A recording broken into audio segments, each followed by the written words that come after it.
বন্ধুরা, কেমন আছো তোমরা সবাই? আশা করছি খুব ভালো আছো। সঙ্গীতাস লাইফে তোমাদের সবাইকে জানাচ্ছি আরও একবার ওয়েলকাম।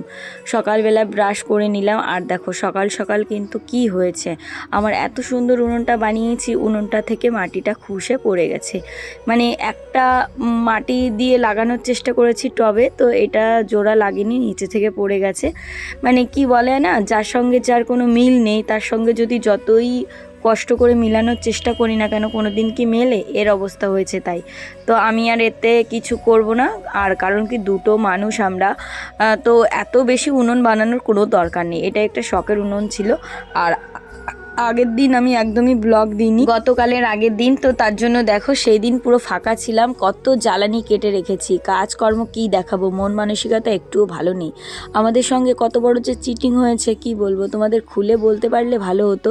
তো মানে আমি সেদিন দুপুরবেলা এই যে এতগুলো জ্বালানি সব নিজে হাতে কেটেছি, ফেরেছি আর কি। এই জ্বালানিগুলো সব কিন্তু পুকুরের ভিতর ছিল, একটা ছেলেকে দিয়ে এখানে এনে তারপরে কিন্তু আমি আর কি এগুলো কেটে রেখেছি। এই জ্বালানিগুলো আর কি গাছ ছিল, সেই জ্বালানিগুলো জলের জন্য মারা গেছিলো, তাই কিন্তু আমি এভাবে কেটে রাখলাম।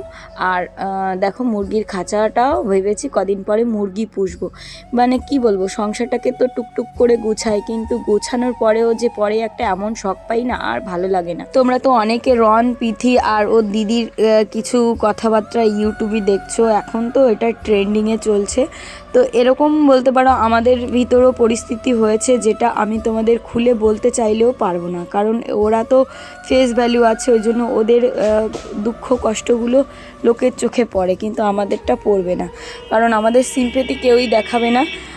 তো যাই হোক, দেখো সকালবেলা বাজারে মানে দোকানে চলে এসেছি, একটু দরকার আছে, কি যেন ছিল না, চিনি ছিল না, তাই আনতে তো নিয়ে গেলাম। বাড়িতে এসে দেখো দুধ চা বানাচ্ছি। মেয়ে আগের দিন বায়না করেছে, মা একটু দুধ চা বানিয়ে দাও, তাই জন্য 2 প্যাকেট গরুর দুধ এনেছি। ভেবেছিলাম ঘরে একটু দুধ আছে, তো গরুর দুধ ছিল কিন্তু ঢেকে রেখেছিলাম, কিন্তু সকালে এসে দেখি দুধটা আর মানে পুরো একদম খোলা।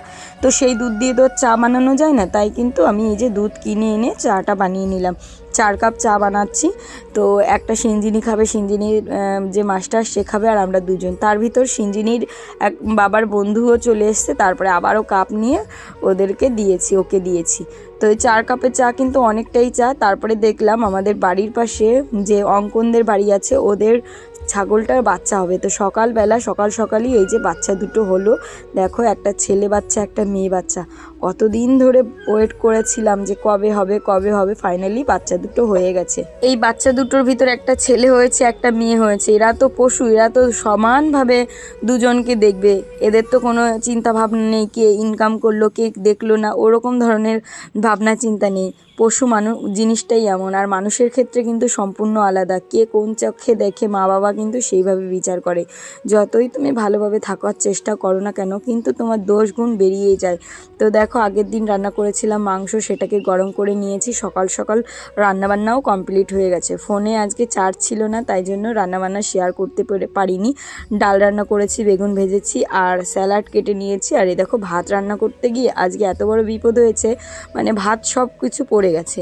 মানে অর্ধেকটা সকালের খাবারটা ছিল, আর দুপুরবেলার জন্য রান্না করেছিলাম সেটাও পড়ে গেছে। মনের ভিতর কি যেন চলতেই থাকে, কোনো কিছুই ভালো লাগে না, কিছুতে শান্তি পাই না। সব কিছুকে মানে নিজের করে রেখে আঁকড়ে ধরে বাঁচতে চাই, তার ভিতর দিয়ে দেখি সব কিছু আমাদের থেকে ছিনিয়ে নেওয়া হয়। আমাদের জানা বলা কোয়া কোনো কেউ প্রয়োজন বোধ করে না। তো যাদেরকে আমরা নিজের মনে করি, নিজের ভেবে সব কিছু করার চেষ্টা করি, তারা যে এইভাবে এরকম করবে, সত্যি আমি এই সংসারে না আসলে কোনো দিন বুঝতেই পারতাম না আমাদের এত দোষ এত গুণ। সত্যি কথা বন্ধুরা, শ্বশুরবাড়ি এমন একটা জায়গা না যেখানে দোষ গুণ মানে মানুষ বুঝিয়ে দেয়। কারণ নাম বলবো না, নাম বললে অনেক খতরা, জানো তো। কি যে করব আমি নিজেও বুঝে উঠতে পারি না। কি আছে আমার সংসারে? কোনো কিছুই নেই, তারপরেও কিন্তু এই সংসারটাকে ধরে রেখে বাঁচতে চাই। ছোট্ট একটা ঘরের ভিতর থাকি, আর এই ঘরটাকে নিয়ে আমার একটা ছোট্ট রাজ্য তৈরি করেছি। তার ভিতরেও যে এত খুনসুটি, এত ধরনের বাজে ব্যবহার আছে, তোমাদের বলে বোঝাতে পারবো না। যেটা আমার মনে সবসময়ের জন্য কষ্ট তো লাগে, সেইভাবে খুলে বলতে চাইলেও বলতে পারি, কিন্তু কি বলো তো, চোখ লজ্জা জিনিসটা আছে না, সেই জন্য কোনো কিছু সেভাবে বলিও না। থাক, ভগবানের পর সব কিছু ছেড়ে দিয়েছি, ভগবান দেখবে। আমরা তো কোনো কিছু কোনো দিনও কারো প্রতিবাদও করি না, আর আমাদের পক্ষ নিয়ে কেউ কথাও বলবে না, কারণ যারা অসহায় হয় না তাদের পক্ষ কেউ নেয় না, জানো তো, এটাই সমাজের রুল। যারা বড় বড় চাকরি করে, বড় বড় কিছু পর্যায়ে থাকে না, তাদের পক্ষপাতী সবাই হয়। যখন কোনো ছোট মানুষ কিংবা তাদের সঙ্গে অন্যায় হচ্ছে দেখেও কিন্তু কেউ কোনো প্রতিবাদ করে না। নিজের লোকরাও বরঞ্চ তাদেরকে সব দিক দিয়ে তাদেরকে ছোট করে তাদের সব কিছু থেকে বঞ্চিত করে। আমাদের সঙ্গে ঠিক এটাই হয়েছে। ওরা তো জানো রন, প্রীথির দিদি আর মানে ভাই নিয়ে যে সমস্ত সমস্যায় পড়েছে, কী দিয়ে কী হচ্ছে, আমাদের অতটা বড় না কিন্তু তার ভিতরেও সব কিছু বলতে পারো, তার থেকেও বড় বলতে পারো। এদের তো মারামারি, কিন্তু মারামারি না, আমাদের ভিতর মানে চুপি সারে সব কাজগুলো করে সারা হয়েছে। আমরা জানতেও পারিনি, আমাদের কান পর্যন্তও আসেনি আমরা যে কতটা অপরাধী, যে আমাদের কেউ কোনো কিছু বলার প্রয়োজন বোধ করে না। তো দেখো বাসনগুলো মেজে নিলাম। আজকে আমি শুধু আমার মনের কথা বলছি, কি কাজ করছি না করছি সেগুলো তো তোমরা দেখতেই পারছো। মানে এই শান্তিগুলো না কাজের ভিতরেই পাই, আর কোনো কিছুতে পাই না। তো কদিন পরে তো বাবার বাড়ি যাব, মহোৎসব আছে আমাদের বাড়ি। তো তাই জন্য কিন্তু দেখো সব জামা কাপড়গুলো আগে ভাগে যতগুলো যা আছে ধুয়ে টুয়ে নিচ্ছি, আর যেটা পরবো সেটাও নিয়ে যাব। তো ওই লেহেঙ্গার ব্লাউজটা কাটিয়েছিলাম, তাই ভাবলাম ভালো করে ধুয়ে রাখি, পুজোতে পরতে হবে, সেই জন্যই বানানো তাড়াহুড়ো করে। এই কাজের ভিতর থাকি বলে না মনটাকে একটু শান্ত রাখি। খাওয়া দাওয়া ঘুম সব কোথায় যেন হারিয়ে গেছে, কোনো কিছুই তো আমাদের নেই। মানে আমরা এই পৃথিবীতে জন্ম নিয়েছি, কেউ কিন্তু মৃত্যুর পরে সব জিনিস নিয়ে যেতে পারবো না। যে যতটুকু করেছি সেটা আমাদের সন্তানের জন্য, কিন্তু মানে এটার ভিতরেও একটা কারণ আছে। যদি সব কিছু জানিয়েও করা হয় সেটা একটা অন্যরকম, কিন্তু না জানিয়ে যে জিনিসটা করা হয় না সেই জিনিসটার অনেক দোষ হয়ে যায়। তো আমরাও কত দোষ করে ফেলি, ছোট ছোট জিনিস যেটা আমরা বুঝতে পারি না, কিন্তু যার পক্ষে করি সে যদি কোনো দিনও মুখ ফুটে না বলে আমরা কি করে বুঝবো বলো।